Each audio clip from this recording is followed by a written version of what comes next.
히브리서 5장 7절부터 오늘은 시작하겠습니다. 7절부터 12절까지 제가 읽고 강의를 시작하도록 하겠습니다.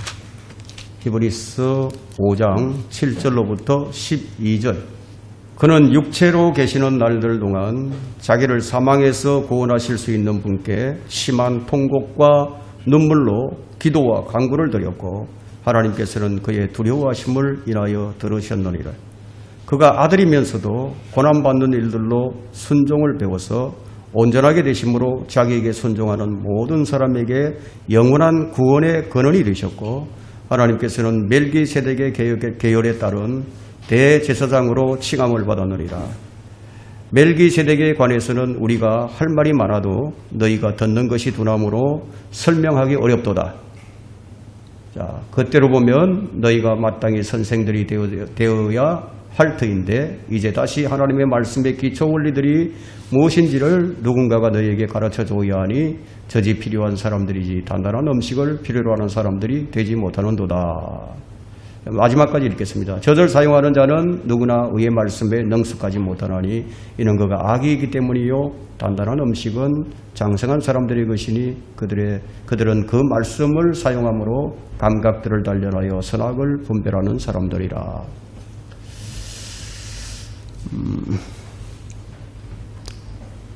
히브리서는 매우 어려운 책이라고 제가 말씀을 드렸죠. 히브리서에서 걸려 넘어지는 사람들이 참 많이 있습니다. 구원받은 사람들이나 구원받지 못한 사람들이나 대부분 이 성경을 어떻게 공부해야 하느냐 그것을 잘 알지 못하기 때문에 이 성경을 잘못 해석해서 잘못 적용함으로써 그 말씀에 걸려 넘어지는 사람들이 많이 일어납니다. 특정한 시대를 말하고 있는 이 히브리서는 어떤 특정한 시대를 얘기하고 있거든요. 그래서 이 특정한 시대를 알지 못하니까 많은 오류들을 이제 범하게 됩니다. 자, 그중 첫 번째가 뭐냐? 히브리서에서 시작되는 아들이 이 마지막 날들에 말씀하셨다는 사실. 여기에 큰 혼란이 이제 생기게 됩니다. 자, 이 마지막 날들이 어떤 날을 가리키는 것이냐. 우리가 그것을 좀 알아야 되겠죠. 히브리서 1장으로 한번 들어가 보겠습니다. 1장 2절에 보니까 자, 시작에서 이 마지막 날들이라는 말이 나옵니다.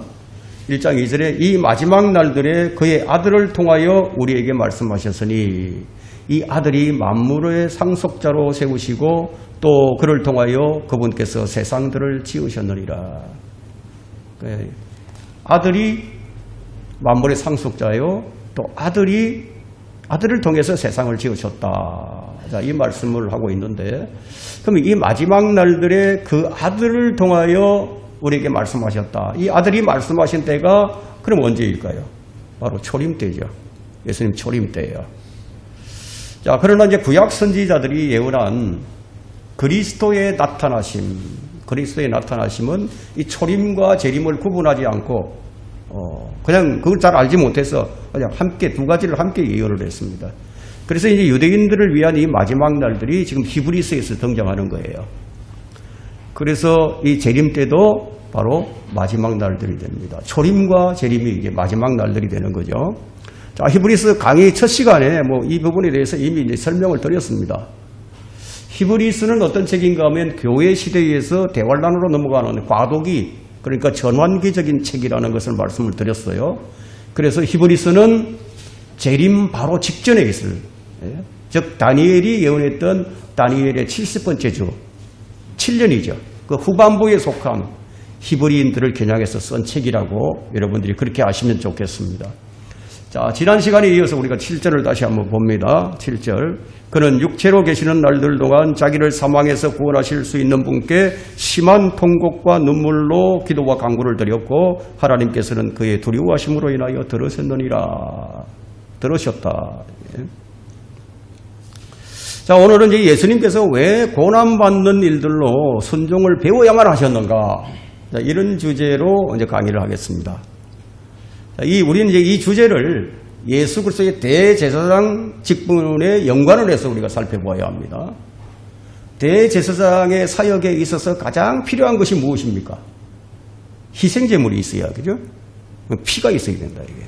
피뿌림. 그 예수님은 대제사장의 사역을 위해서 필요했던 것이 뭐냐? 제물과 피였는데, 그러니까 아론의 대제사장들이 황소와 염소의 피로는 죄를 깨끗게 할 수가 없었어요. 그래서 예수님께서는 자신이 희생제물이 되셔야 했습니다. 자신의 피를 흘리셔야 돼요. 자, 이것은 대제사장에게 없어서는 안 될 아주 가장 필요한 것이죠.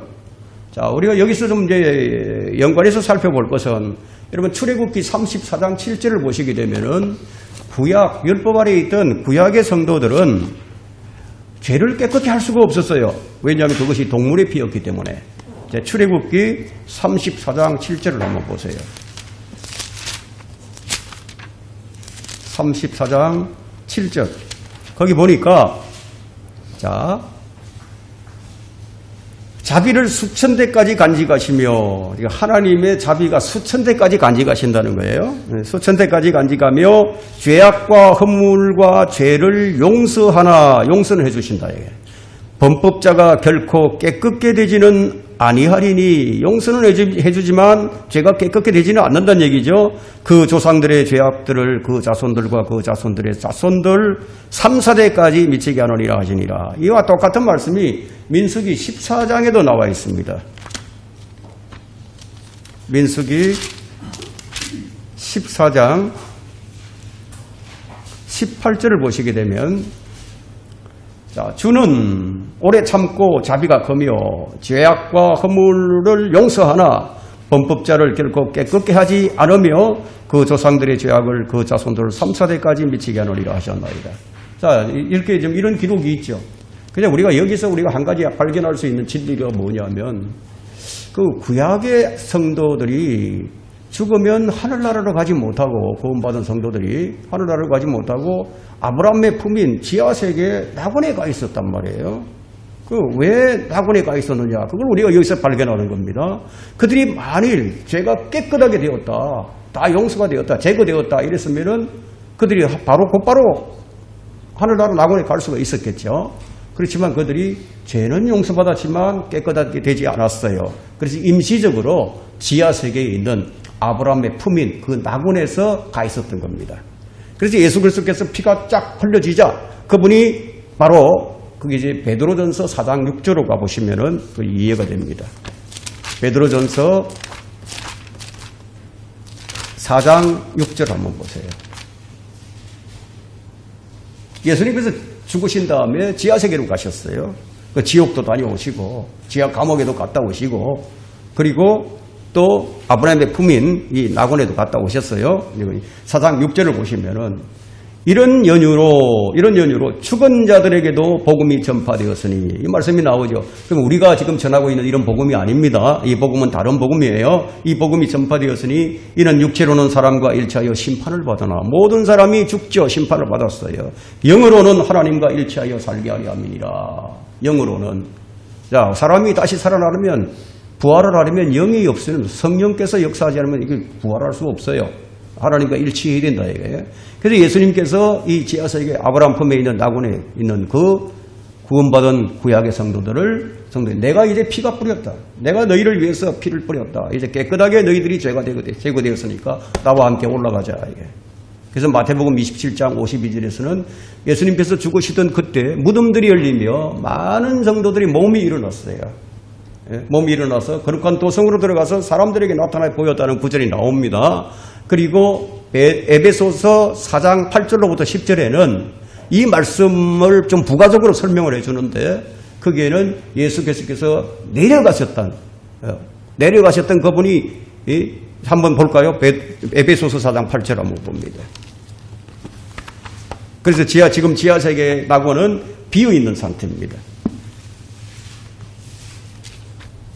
에베소서 4장 8절.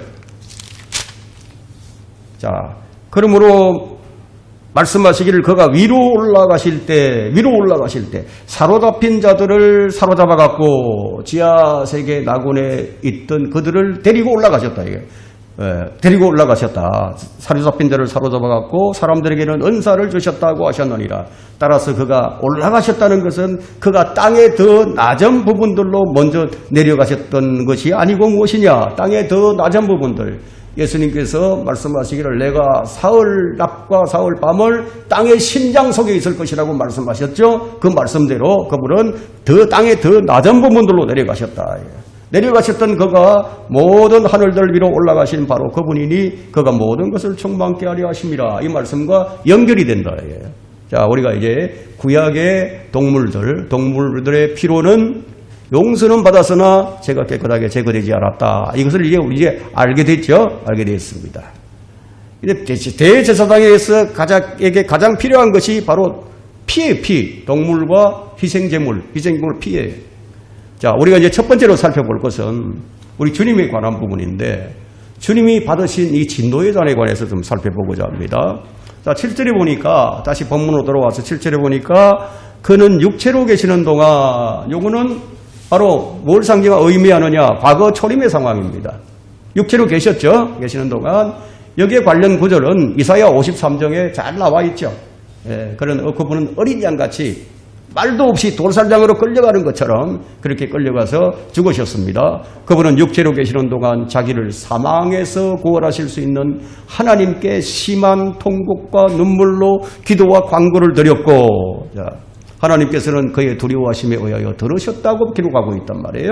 그럼 이 구절을 대할 때 우리가 떠오르는 게 뭐가 있어요? 겟세마네 동산에서의 기도, 그 기도가 우리가 떠오르죠. 그분이 이 땀방울이 피가 되도록 하나님께 간구를 했습니다. 기도가 간구를 드렸죠. 자, 이걸 우리가 이제 떠올릴 수가 있습니다. 자, 하지만 우리가 여기서 유념해야 할 것은 예수님께서 받으셨던 그 잔은 육체의 죽음과는 아무런 상관이 없다. 자, 이 잔은 어디에 나와 있냐? 예레미야 25장에 나와 있고 시편 75편 8절 등에 나와 있는데 여기 묘사된 잔은 뭐냐? 죄인에게 퍼붓는 하나님의 진노의 잔이에요. 죄인에게 퍼붓는 하나님의 진노의 잔. 그래서 예레미야 25장을 보게 되면 그 25장 17절부터 18절을 한번 보게 되면요. 한번 내가 기록이 되어 있죠? 한번 보겠습니다. 내가 주의 손에 있는 잔을 가져다가 주께서 나를 보낸 모든 민족으로 마시게 하였으니 즉 예루살렘과 유다의 성읍들과 그 왕들과 그 고관들로 파멸과 경멸과 또 저주가 되게 함이 오늘과 같으며, 그리고 26절로 넘어가서는 북쪽 원근에 있는 모든 왕 한 사람과 지상에 있는 세상의 모든 왕국으로 마시게 하였느니라. 세상왕은 그들 뒤에 마시리라. 세상왕은 그들 뒤에 마시리라. 먼저 민족들을 마시고 그 뒤에 세상왕이 마신다고 되어 있는데 여기 나오는 세상왕은 뭐냐? 바벨론 왕을 얘기하는 겁니다. 적그리스도를 얘기하는 거죠. 우리가 성경에서 이 바벨론이라는 것이 이제 바빌론이 3번 나오는데 노아 시대 이후에 이제 님롯이 세운 바빌론이 첫 번째고요. 두 번째는 유다를 포로로 잡아갔던 느부갓네살 왕이고요. 세 번째는 이 세상 끝에 있을 적그리스도의 바빌론입니다. 그러니까 첫 번째와 두 번째는 이미 지나갔죠. 과거예요. 세 번째는 앞으로 올 일인데 대환란 시대에 등장할 적그리스도의 왕국입니다. 자, 이런 것으로 볼 때 역사는 반복된다는 것을 알 수 있죠. 그죠? 모든 민족과 세상 왕은 하나님의 진노의 잔을 받는다는 얘기입니다. 자, 초림 때의 일이 재림 때 반복이 되고 과거에 있었던 바빌론은 대환란 때 다시 한번 등장을 한다. 근데 우리가 여기서 볼 때 예수님의 기도, 잔을 옮겨달라고 예수님께서 기도를 하셨어요. 근데 그 기도는 거절이 되었습니다. 왜냐하면 예수님의 그러한 기도에도 불구하고 예수님이 십자가에 죽으셨잖아요. 그러니까 그 잔이 거절됐죠. 그렇다면 히브리서 5장 7절에서 예수님께서 두려움 가운데서 기도하신 것이 응답되었다고 하는 것은 이게 모순이 아닙니까? 모순처럼 보이죠? 그렇게 생각할 수도 있어요. 그렇다면 무엇이 응답되었다는 것인가? 우리 그걸 좀 알아야 되겠죠. 예수님의 기도는 아니오로 응답이 되었어요. 그렇다면 무엇이 응답되었다는 것인가? 우리가 그걸 확인을 해봅니다. 심한 통곡과 눈물로 기도와 간구를 드렸고, 간구를 드렸고, 예수님은 우리가 단적으로 뭐 이런 그 기도를 겟셋마네 동산의 기도에만 한정시킬 수는 없어요. 거기는 제한시킬 수가 없다 이게. 왜냐하면은 예수님께서는 그분의 생애 동안에 수시로 기도하셨어요. 산으로 올라가서 아무도 보지 않는 곳에서 기도를 하셨어요. 그럼 그 기도가 어떤 기도였겠습니까? 정말 간절한 기도였겠죠. 그죠? 하나님께서는 그의 두려워하심으로 인하여 들으셨다고 기록하고 있는데 잔을 옮겨달라는 이 기도는 거절되었지만 본문을 통해서 우리는 분명히 어떤 기도가 응답되었다는 사실을 알게 됩니다. 그 응답이 뭐냐? 죽음으로부터의 구원이에요. 죽음으로부터의 구원. 다시 말해서 예수님은 죽지 않으신 것이 아니라 죽으셨죠. 그렇지만 사망에서 구원받으셨다. 그래서 사망에서 구원하실 수 있는 분께 우리 주님께서는 기도와 간구를 드렸던 겁니다.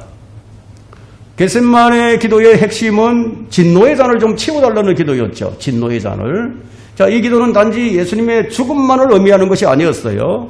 이 기도는 반역한 인류에게 쏟아질 하나님의 저주와 진노의 잔이 자신에게 부어지지 않게 좀 해달라고, 그렇게 피할 수 있는 길이 없느냐고 이렇게 기도한 것이었어요. 그러나 인류 위에 내려질 진노는 예수님께서 받으셔야만 했다. 그것을 위해서 이 세상에 오셨으니까, 그 목적으로. 그래서 예수님께서는 이 잔을 받으시고 저주가 되셔야만 했다는 겁니다. 바로 우리를 위해서. 우리가 받아야 할 것을 대신해 주셨다는 겁니다. 자, 잔을 옮겨달라는 기도는 응답되지 못했으나, 그런데 사망에서 구해달라는 기도는 응답받으셨죠. 그죠? 왜냐하면 그분이 분명히 죽었지만 그분이 살아나셨잖아요. 그죠? 죽지 않게 해달라는 기도가 아니었어요. 다시 말해서 예수님께서 응답받으신 기도는 죽음에 머무르지 않게 해달라는 기도였다. 죽음의 세력, 그 사망의 세력, 즉 죽음 자체에서 구원해달라는 그런 기도였다. 그러면 구약의 예언에서 예수님께서 죽지 않으리라는 예언은 하나도 기록되지 않았어요. 오히려 죽으실 것이라고 기록이 되어 있죠. 이 사실을 예수님께서 아시는데, 그걸 다 알고 계시는데, 그분이 오셔서 성경에 기록된 것을 성취하셔야 되는데, 이거 죽지 않게 해달라고 이런 기도를 하실 리가 없죠. 왜냐하면 시편 22편에는 예수님께서 나무에 달리실, 십자가에서 죽으실 그런 버림받는 모습이 나와요. 시편 22편이 바로 예수님의 십자가를 예언한 것이니까요. 그 예수님은 무엇 때문에 괴로워하셨느냐? 무척이나 괴로워하셨는데 자신이 그 진노의 잔을 받음으로 인해서 하나님과 끊어지는, 그 관계가 끊어지는 것이 너무너무 힘들었다. 그게 견디기 힘들었어요. 단 한순간이라도 하나님과 끊어지기를 싫어했어요. 그게 너무 힘들었다. 여러분, 십자가라는 것은 인류의 죄를 그분이 대신 지고 죽으시는 현장이에요. 여러분, 죄는 하나님과 함께 할 수 없죠. 그죠? 죄는 하나님과 함께 할 수가 없어요. 그분이 인류의 죄를 대신 짊어지는 그 순간 바로 하나님과 끊어져 버린 거예요. 끊어져 버렸다. 그것을 위해서 기도하신 거예요. 그래서 지옥의 고통이 나를 에워싸고 사망의 덫이 나를 막았나이다 라고 하는 시편 18편 5절의 말씀, 이 구절을 통해서 예수님이 죽으신 후에 지옥에까지 내려가신 것을 우리가 알 수 있는 겁니다. 자, 주님은 시편 69편 3절과 같이 기도를 하셨는데 거기는 이렇게 기록하고 있습니다. 시편 69편 3절에는 내가 부르짖음으로 지쳐서 내 목이 말랐고 내가 하나님을 기다리는 동안 내 눈은 힘을 잃었나이다. 하나님은 그의 기도를 들으시고 응답하셨죠? 그죠? 이렇게 기도를 하신 거예요. 자, 그래서 시편 49편 15절에는 그러나 하나님께서 내 혼을 음부의 권세에서 구속하시리니, 이것을 사도행전 2장 24절에서 이렇게 기록하고 있습니다. 하나님께서 그를 사망의 고통에서 풀어 살리셨으니, 사도행전 2장 24절 그렇게 기록하고 있어요. 이는 그가 사망에 매여 있을 수 없었기 때문이라. 자, 이제 하나님께서는 예수님의 기도에 응답을 해주셨단 말이에요. 그것이 시편 21편 4절에 기록이 되어 있는데 그가 주께 생명을 구함으로 주께서 그에게 주셨으니 곧 영원 무궁토록 긴 날들이니이다. 예. 그래서 이 말씀대로 그분은 사망 권세를 이기시고 부활하셔서 주와 그리스도가 되셨어요. 예수님이 주와 그리스도가 되셨다. 이것을 사도행전 2장 36절에 기록하고 있습니다. 여러분 놀랍죠? 그렇게 기록하고 있어요. 계시록 1장 8절에는 그분이 살아나셨어요. 그분은 어떤 분인가? 그분은 이제 아멘 또한 내가 지옥과 사망의 열쇠를 가져노라. 예수님이 주와 그리스도가 되셨어요. 예수님께서 죽으신 후에 무덤에 계속 머물지 않으셨어요. 왜냐하면 하나님께서 창세기 이전에 약속하셨기 때문이다. 그것도 디도스 1장 20절에 기록이 되어 있습니다. 자, 디도스로 한번 가보겠습니다. 디도스 1장 2절. 디도스 1장 2절. 20절이 아니고 2절입니다. 1장 2절. 영생의 소망 안에서 주어진 것으로 이는 영생의 소망은 거짓말하실 수 없는 하나님께서 세상이 시작되기 이전에 약속하셨다가 이게 약속이 되어 있었다는 거예요. 예수님께서 이제 말씀하셨죠. 내가 내 아버지께서 주시는 잔을 내가 마시지 않겠느냐. 요한복음 18장 11절에서 말씀하셨어요. 주님은 그 잔을 마시신 거예요. 마셨어요. 진노의 잔을. 우리를 위해서 기꺼이 그 잔을 마셨습니다. 자, 우리는 이것을 배움으로 인해서 어떻게 해야 되겠습니까? 더 깊은 감사가 있어야 되겠죠. 그분의 은혜가 어떠한 것인가? 우리가 이걸 깨달아야 하는 겁니다. 그가 아들이면서도 고난받는 일들로 순종을 배우신 거예요. 왜 사람들은 이렇게 얘기하죠? 하나님의 아들이 왜 고난받는 일로 순종을 배워야만 했는가 하고 의문을 품어요. 그것이 우리들 때문인 것을 알지 못하고 그것은 대제사장의 직분과 연관이 되어 있기 때문이에요. 우리가 오늘 그걸 배웁니다. 히브리서 2장 14절에서와 같이 우리를 죽음의 속박에서 해방시키고 구속하시기 위해서 예수님은 살과 피, 우리와 같은 살과 피의 상태가 되신 겁니다. 우리는 그분이 육체로 나타나신 하나님이라는 사실을 알고 있습니다. 하지만 또한 그분은 한 분의 완전한 사람이에요. 완전한 인간이에요. 그분은 두 가지 속성을 지니고 계십니다. 어떤 속성? 하나님의 속성과 사람의 속성. 여러분, 하나님은 피곤하지 않죠? 예, 하나님은 피곤하지 않으세요. 그런데 그분은 피곤하셨어요. 그 피곤함은 인간으로서의 피곤함이에요. 하나님은 목마르지 않아요.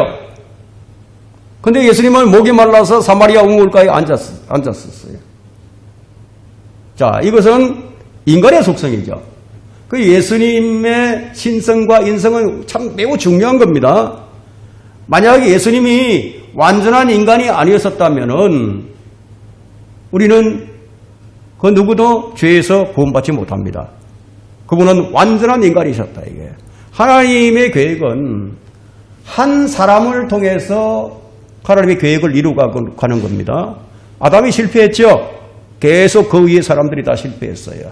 그 한 분, 완전한 인간이신 예수 그리스도 오셔서 그 하나님께서 계획하신 모든 것을 이루시는 거예요. 그래서 한 사람이 필요했어요. 하나님은 완전하신 분입니다. 그러면 어떤 것이 완전하다면 시험을 받아야 할 이유는 없는 거죠.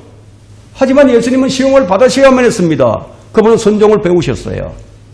왜? 살과 피의 육체를 입고 있는 동안 그분의 완전성은 제한이 되셔야만 했다. 창조물에 속하지 않은 창조주께서 육체가 되어서 창조물 가운데 속하게 되셨다는 것은 이건 참으로 신비가 아닐 수 없어요. 경이롭죠. 경이로워요. 그분은 피곤하셨고 육체의 피로도를 느끼셨고 시험을 받으셨고 고난을 받으셨어요.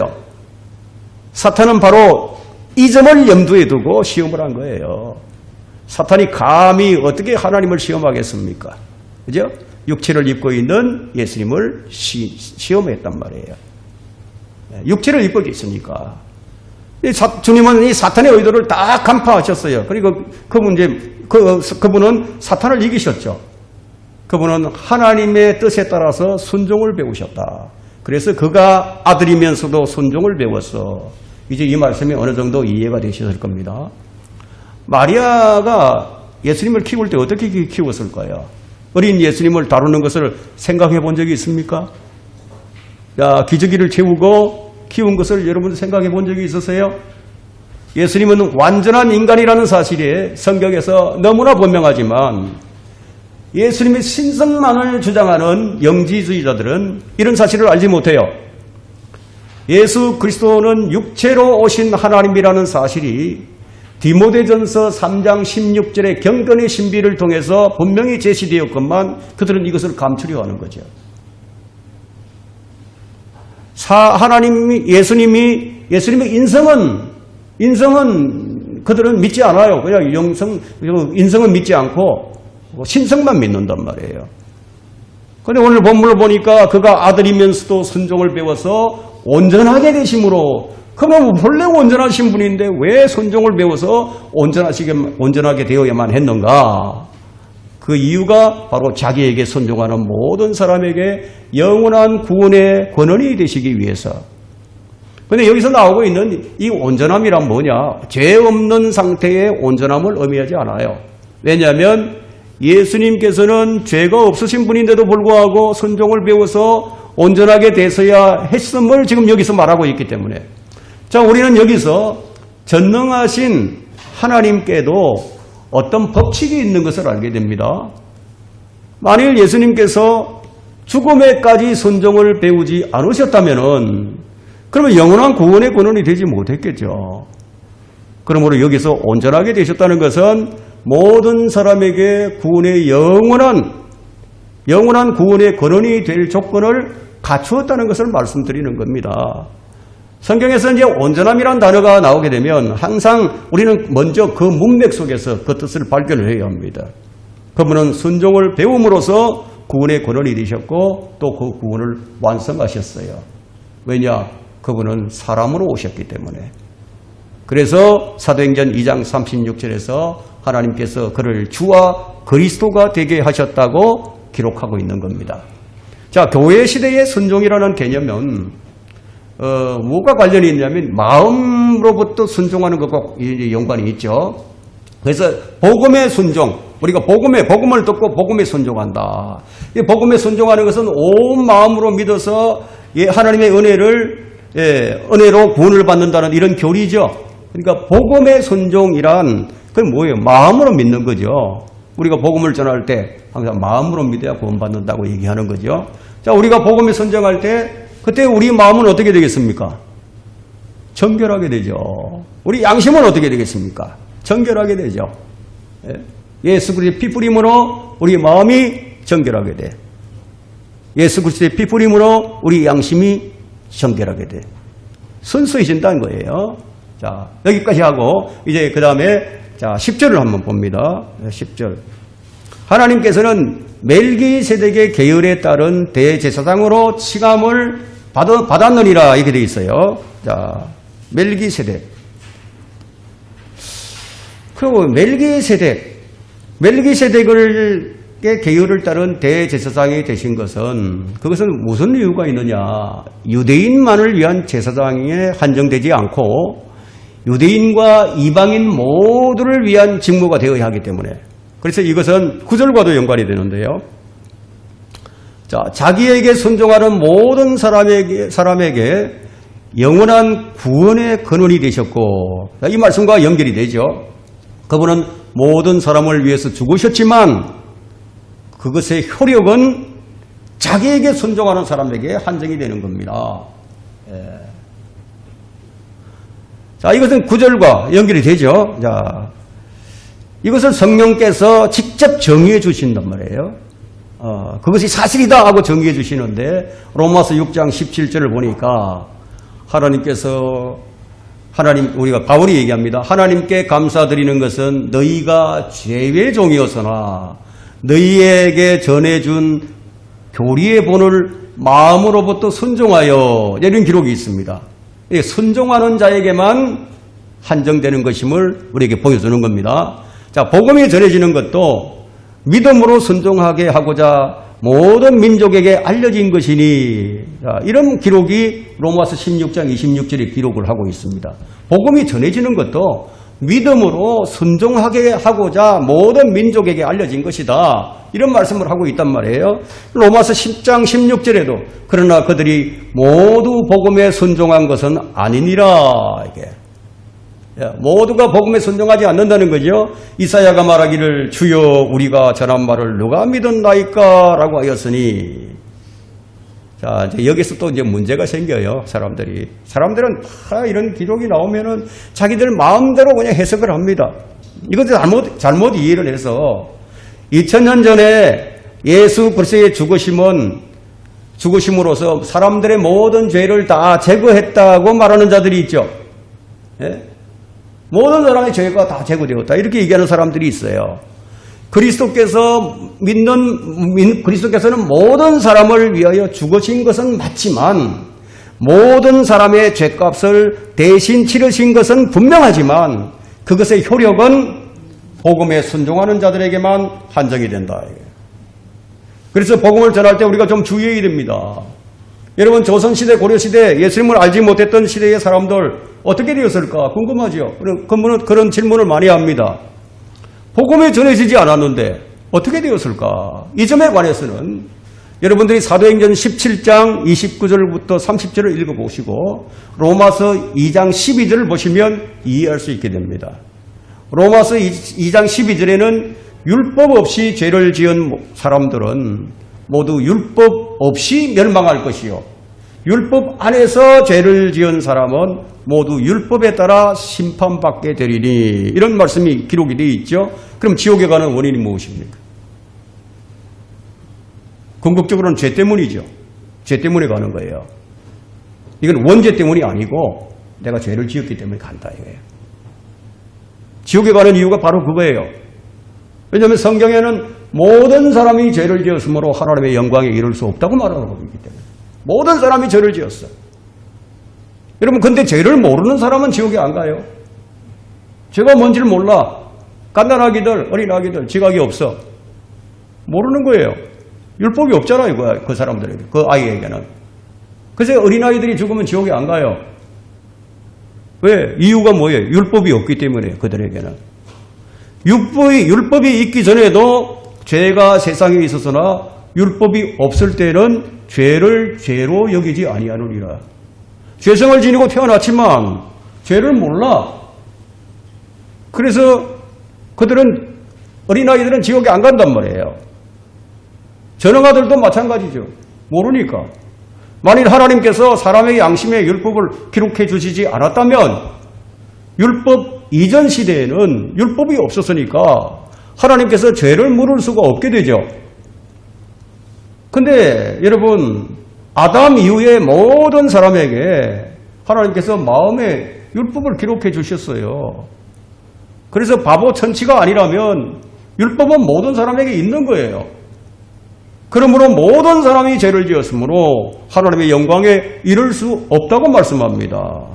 그러나 우리에게 대제사장이신 예수 그리스도 인하여 용서의 길이 열린 거예요. 그래서 요한복음 1장 12절에서 누구든지 그를 영접한 사람들에게 라고 말하고 있는 것이지 모든 사람에게 라고 말하지 않는다 이거예요. 그래서 본문 이 9절에서 순종하는 모든 사람에게 말하고 있는 겁니다. 순종하는 모든 사람에게. 바로 이것이 히브리인들에게 주는 히브리 서신 한가운데 이방인 제사장 멜기세덱이 지금 갑자기 등장하고 있는 이유가 됩니다. 그러면 멜기세덱 그가 누구냐? 여러분, 우리가 정확히 알 수 없어요. 그 누구도 알지 못합니다.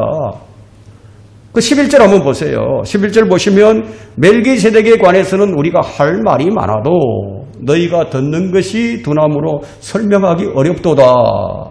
설명해줘도 잘 이해를 못한다는 얘기예요. 그래서 설명하지 않겠다. 멜기세덱에 관해서는 7장에서 또 설명이 되는데 그러나 그에 관해서는 많이 다루어지지 않습니다.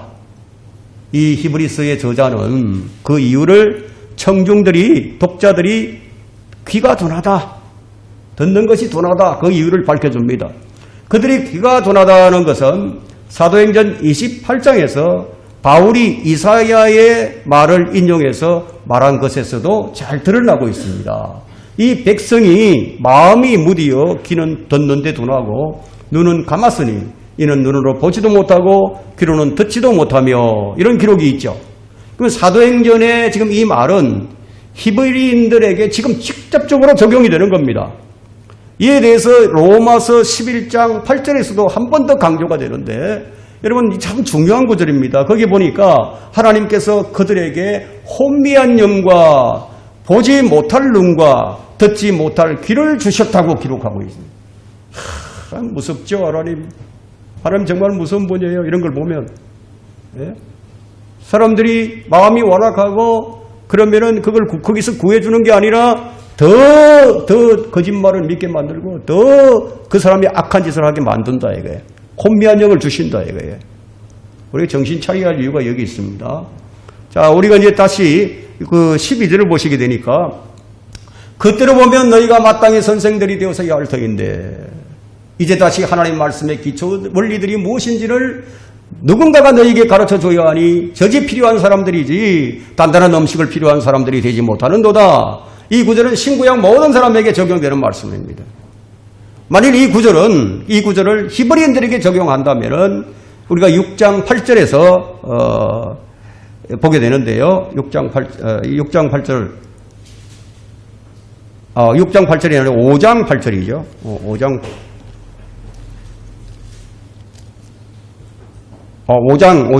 12절 보세요. 젖먹이가 나오죠. 젖을 사용한 13절. 젖먹이 상태. 젖을 사용하는 사람. 그러니까 젖먹이 상태에 있는 이들의 구원은 저주로부터 구원하기에 충분하지 못한 것임을 알 수 있습니다. 젖먹이 있는 상태. 그럼 신약 시대와 다르단 말이에요. 그럼 5장에서 말하는 이 젖을 6장으로 좀 연결해 볼 때 이 젖이 뭐냐? 그리스도에 대한 교리의 기초라는 것을 알게 됩니다. 6장 1절 보세요. 그러므로 우리가 그리스도에 대한 교리의 기초를 떠나, 교리의 기초가 나오죠. 그 교리의 기초가 이제 쭉 설명이 되는데요. 거기 보니까 죽은 행실에서의 회개, 죽은 행실에서 회개하는 것이 나오고, 하나님을 향한 믿음이 나오고, 침례들과 안싸움이 나오죠. 그리고 죽은 자들의 부활과 영원한 심판에 관한 교리라는 것을 우리가 알게 됩니다. 그리스도에 관한 교리가 젖이라면, 그러면 어린아이들이 젖을 먹잖아요. 거기에는 어떤 것들이 포함되느냐? 동정력 탄생이 이제 포함되죠. 그분의 신성, 그분의 죽음과 묻히심과 부활 등이 다 포함이 됩니다. 그러면 신약 시대의 그리스도인들은 바로 이런 것들을 믿어서 구원을 받았어요. 그리고 그 구원은 영원히 보장되죠. 그러나 히브리서의 마지막 날들을 사는 사람들에게는 구원의 영원한 보장이 없다는 거예요. 그리고 저주받을 위험에 처해 있다고 얘기합니다.